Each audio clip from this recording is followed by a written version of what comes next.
Nah, bagaimana cara kita agar dapat meyakinkan diri untuk menikah? Cara Anda mungkin, jangan ikut-ikut. Saya sudah ikut ya. Saya sudah menikah ya. Anak saya 2, 1 laki-laki, kedua perempuan. Baik. Cara saya itu lebih bagus ya. Ini yang paling aneh. Saya sudah yakin. Anda minta meyakinkan, tapi sudah yakin. Sudah siap. Oh, kan? Tapi takut untuk berbicara kepada wanita tersebut. Baik. Jadi intinya bagaimana caranya supaya berani mengungkapkan saya siap menikah, itu poinnya. Baik. Teman-teman sekalian, kalau Anda untuk mengungkapkan saja belum berani, maka bagaimana Anda bisa membawa bahtera rumah tangga dalam kebaikan? Maka lihat rumusnya. Quran surah ke-49 ayat 13. Quran surah 49 ayat 13. Ada? Baik, setelah itu masuk ke proses lamaran. Quran surah keempat ayat keempat. Setelah itu masuk proses pernikahan. Quran surah ke-30 ayat 21. Posisi paling kiri sebelah bawah. Baik. Mari kita lihat kaidah Qurannya, dan ini jawaban terakhir barangkali dari tulisan yang disampaikan. Mohon maaf kalau belum bisa membahas keseluruhannya karena keterbatasan waktu kita. Ya ayyuhan nas, hai manusia, inna khalaqnakum min dzakarin wa untha. Kami telah ciptakan kalian laki dan perempuan. Jelas ya? Diperhatikan ketika Allah menyebutkan berpasangan, jodoh kita itu disebutkan laki-laki dan perempuan. Jadi bukan laki-laki, perempuan, itu keliru. Ya, Allah tidak menciptakan Siti Hawa. Ya, Siti dan Hawa maksudnya, tidak. Ya, Allah ciptakan Hawa dan Adam. Ya, jadi berbeda laki-laki dengan perempuan, dan dari situ kita lahir. Dan itu semua hukumnya berlaku untuk seluruh makhluk. Jadi binatang pun begitu. Wa min kulli syai'in khalaqna zawjayn la'allakum tadhakkarun. Segala hal kami ciptakan berpasangan supaya kita bisa mengingat Allah Subhanahu wa taala. Hanya Allah yang tidak berpasangan. Quran surah ke-51 ayat 49. Jadi semua makhluk berpasangan, hanya Allah yang tidak berpasangan. Bahkan yang tidak bernyawa pun, silakan cek. Ya, ada langit, ada bumi, ada siang, ada malam, ada hitam, ada putih, gitu kan? Tayyib. Semua berpasangan. Bahkan hewan pun silakan cek. Anda pernah temukan sampai sekarang ada kambing yang homo? Enggak ada. Sapi yang lesbi tidak akan ditemukan. Ini kok bunga mawarnya kayaknya homo? Iya, tumbuh-tumbuh. Anda yang nggak ada kerjaan di situ. Tayyib, nggak ada. Putik ketemu benang sari, nggak ada putik dengan putik, benang sari dengan benang sari, nggak akan jadi. Silahkan cek dia. Jadi mohon maaf ya, hewan saja yang tidak punya akal sadar siapa pasangannya. Masa Anda yang diberikan akal belum sadar juga? Apa yang salah di situ? Ya, tayyib. Sekarang laki-laki dengan perempuan. Bagaimana cara kemudian bisa mendapatkan pasangan dalam kehidupan itu? Lihat rumusnya, ikhtiar. Wa ja'alnakum syu'uban wa qabail. Kami jadikan kalian berbeda-beda tempat. Syu'ub itu masyarakat yang terpisah. Kalau sekarang RT, RW, ya, kelurahan, kecamatan, kabupaten, provinsi, kemudian negara. Jadi silahkan ikhtiar. Kalau belum ketemu, cek di sekitaran RT. Barangkali ada yang cocok, kan? Tidak ketemu, beda RW, kan? Ya beda ketemu lagi, berarti beda kelurahan. Cek lagi terus ya kecamatan. Ya silahkan cek. Mungkin yang di Jawa jodohnya di Papua, yang di Papua jodohnya di Sumatera. Bisa terjadi provinsi. Masya Allah, kalau nggak ketemu juga di Indonesia, jodoh Anda mungkin ada di Afrika, gitu kan? Ada di Arab, ada di Amerika, bisa ketemu. Dunia ini begitu luas. Masa dari sekian perempuan nggak ada yang cocok untuk Anda? Anda siapa? Ya. Atau sebaliknya, di antara sekian laki-laki nggak ada yang sama untuk Anda. Ya. Anda pasti ada ketemu insya Allah kalau Anda mau berikhtiar. Kecuali kalau Anda menambahkan bidadari di akhirat. Saya nanti bidadari aja di akhirat, kan? Nggak ada masalah di sini, silakan. Tapi sepanjang di dunia, ya, Allah, silakan berikhtiar. Tayyib. Bahkan waqabail, beda suku misalnya, nggak ada masalah di sini. Tayyib, ya. Boleh menikah dengan perempuan sekampung? Tidak boleh. Bagaimana perempuan sekampung dinikahi? Ya, yang lain lagi. Satu aja cukup, satu. Menikah dengan perempuan sekampung itu haram hukumnya. Ya. Cukup satu, tidak bisa 2, 3, 4. Sekampung kebanyakan ya. Jadi lihat di kampung ada nggak yang cocok dengan Anda? Satu suku, satu RT, satu RW dan sebagainya. Jelas sampai sini? Tolong yang diingat jangan ini ya, pulang dari sini Anda bawa topik itu, tidak. Baik, lihat perhatikan. Lita'afu, ini ikhtiar. Ta'af. Baik. Saya tuliskan sebentar. Fokus ya. Antum yang sudah menikah, cuman untuk anaknya aja ya, yang belum menikah silakan fokus. Bismillah. Lita'arafu. Saya lihat antum pada pegang catatan. Lita'arafu. Perhatikan kalimatnya. Ada arafa, ada ta'arafa. Itu beda. Kalau arafa itu kenal, tahu. Orangnya disebut arif. Orang yang sudah kenal, sudah tahu. Kalau ta'aruf menggunakan ta'nya menunjuk pada makna usaha yang serius, usaha serius.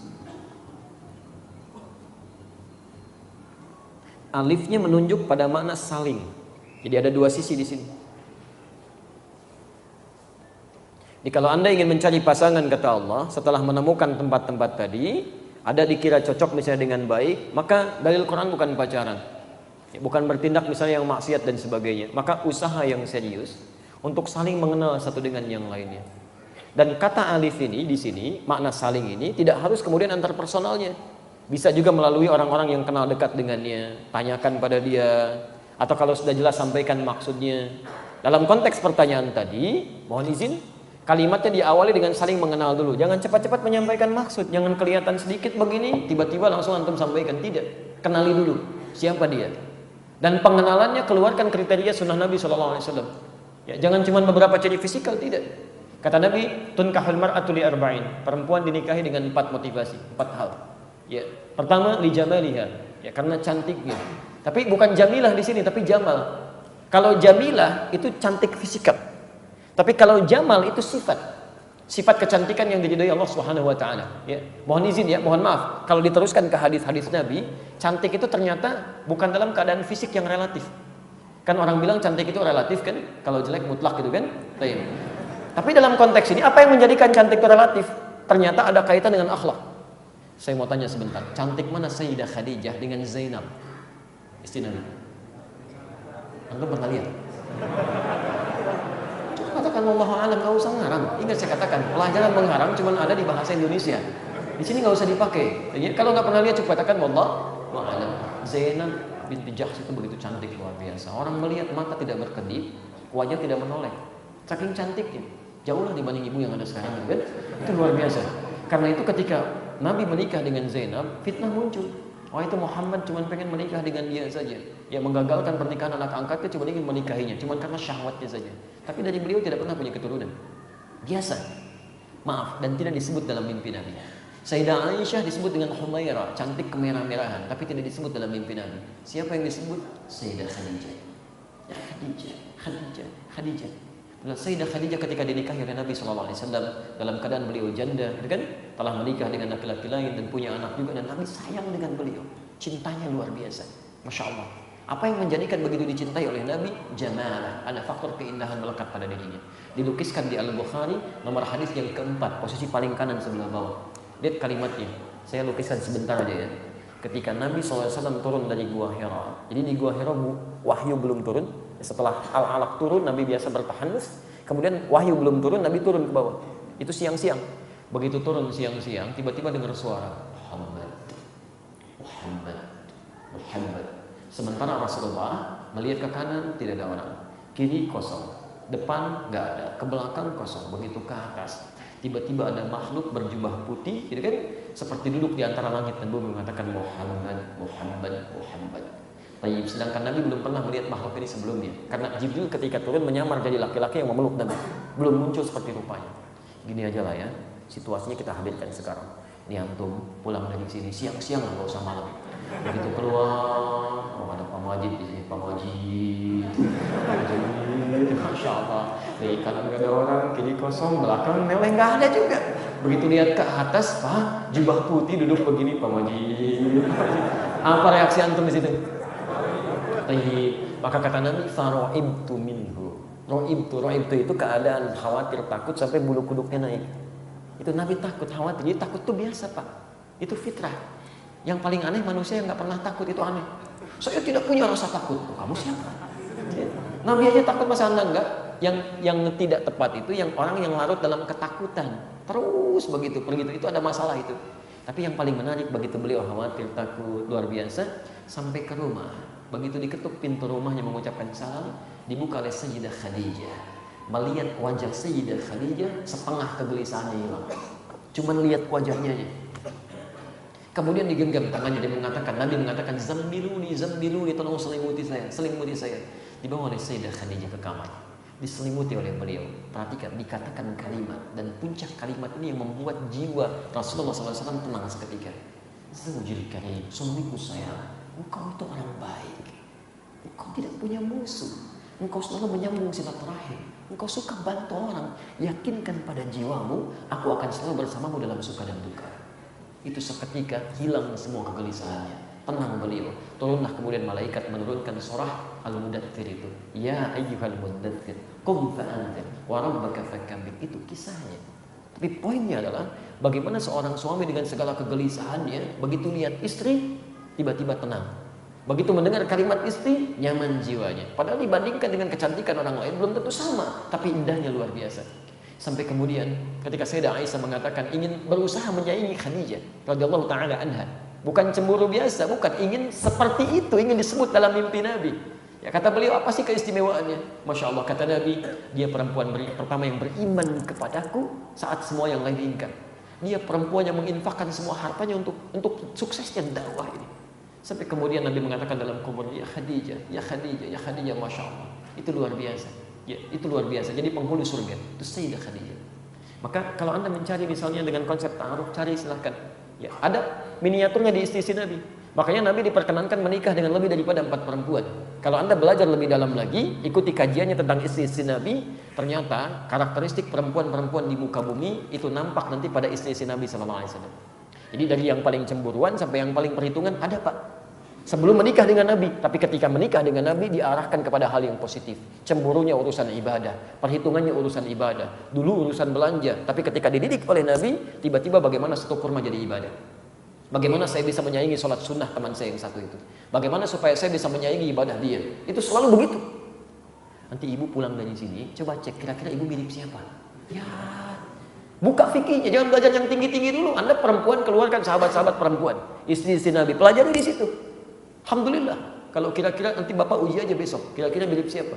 Ya, kalau mirip Sayyidah Khadijah, begitu antum pulang, lihat wajah istri, setengah kegelisahan hilang. Masya Allah. Mendengar kata-kata istri, ketenangan muncul Khadijah. Tapi begitu antum pulang, nggak punya masalah sebetulnya di kantor, lihat wajah istri, ada masalah misalnya kan? Itu repot, itu repot. Ya, baik. Itu cari. Jadi faktornya bukan cuma cantik, hati-hati. Ada orang yang cantiknya luar biasa, cantiknya 100%, cerewetnya 1000% misalnya, kan repot juga. Ya, tidak mudah situasinya nanti, tidak mudah. Kemudian yang kedua, liha, hartanya. Ada sering orang mengatakan karena harta bendanya, kayanya dan sebagainya. Bahkan ada ungkapan-ungkapan yang tidak elok. Lebih baik mencari misalnya, ada kalimat yang tidak tepat lah, tidak perlu saya ungkapkan ya. Perempuan yang sudah ditinggal suaminya tapi kaya, kan, dibandingkan dengan yang gadis tapi biasa-biasa. Itu nggak tepat kalimat ini. Ya, nggak tepat. Memang ada orang motifnya begitu. Tapi yang dimaksud dalam kalimat ini bisa dipahami dengan makna lain, yang bisa memanage harta suaminya. Jadi begitu dapat suami penghasilan, dia bisa berbagi di rumah dengan baik, tempatkan di tempat yang bagus, cari yang begitu. Ya, bukan cuma antum cari misalnya, mohon maaf ya, antum penghasilan 5 juta, cari perempuan yang zakat malnya saja, zakat malnya saja 10 juta, gak akan nyambung. Antum penghasilan 5 juta, dia zakat malnya 10 juta. Begitu keluar ke mall ke sini, antum repot nanti. Ya, tertekan terus dan sebagainya. Taib. Yang ketiga nasabnya. Cari dari siapa dia? Dari kalangan terbaik akan menurunkan kebaikan-kebaikan. Ya, cari misalnya bagaimana pendidikannya, bagaimana kedekatannya dengan Allah kan, bagaimana cara orang tuanya, kerabatnya dan sebagainya. Dan yang terakhir lidiniha, ini yang paling penting, agamanya. Fa ini taribat yadak, ya, masyaallah. Fadfar bidatid dini taribat yadak. Fadfar bidatid dini. Pilih yang paling utama agamanya, maka Anda akan beruntung. Termasuk ibu bu ya, bapak kalau kedatangan seorang lelaki ke rumah dan agamanya luar biasa dekat dengan Allah, itu anugerah yang dikirimkan ke rumah. Anugerah, alhamdulillah. Ya, alhamdulillah. Mau lagi?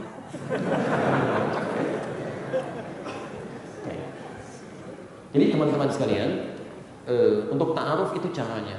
Amati dulu, lihat kalau sudah cocok kelihatan, baru kemudian sampaikan. Cara menyampaikannya kalau tadi masih kurang ada keberanian, sampaikan dengan orang terdekatnya. Sampaikan, nyatakan supaya terhindar dari maksiat-maksiat yang tidak diinginkan. Ya. Dulu orang-orang Arab sering membuat kalimat-kalimat yang indah. Kadang-kadang ngambil syair tertentu, di makna yang lain cuma ditarik ke dalam bahasa dia.